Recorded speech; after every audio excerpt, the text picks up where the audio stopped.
তুমি কি জানো, একবার স্বয়ং রাধা শনিদেবকে অন্ধ বলেছিলেন, আর সেই কথা শুনে কয়েক মুহূর্তের জন্য স্তব্ধ হয়ে গিয়েছিল দেবলোক। বৃন্দাবনের এক রাতে শনিদেব এসেছিলেন কৃষ্ণের দর্শন করতে, কিন্তু সেখানে তিনি দেখলেন এক গরিব ভক্ত কান্না করতে করতে রাধার নাম জপ করছে। শনিদেব বললেন, এই মানুষটি অনেক ভুল করেছে, একে শাস্তি পেতেই হবে। ঠিক তখনই সামনে এসে দাঁড়ালেন রাধা। তিনি শান্ত গলায় বললেন, হে শনি, তুমি সত্যিই অন্ধ।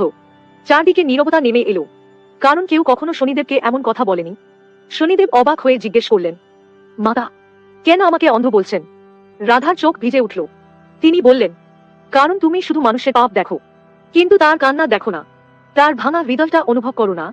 এই কথা শুনে নীরবে মাথা নিচু করেছিলেন শনিদেব। কথিত আছে, সেদিনের পর থেকে যে সত্যি মন থেকে রাধার নাম নেয়, তার কষ্টের সময় শনিদেবও একটু নরম হয়ে যান। যদি তোমার মনেও রাধার প্রতি সত্যিকারের ভক্তি থাকে, তাহলে কমেন্টে একবার রাধে রাধে লিখে যেও।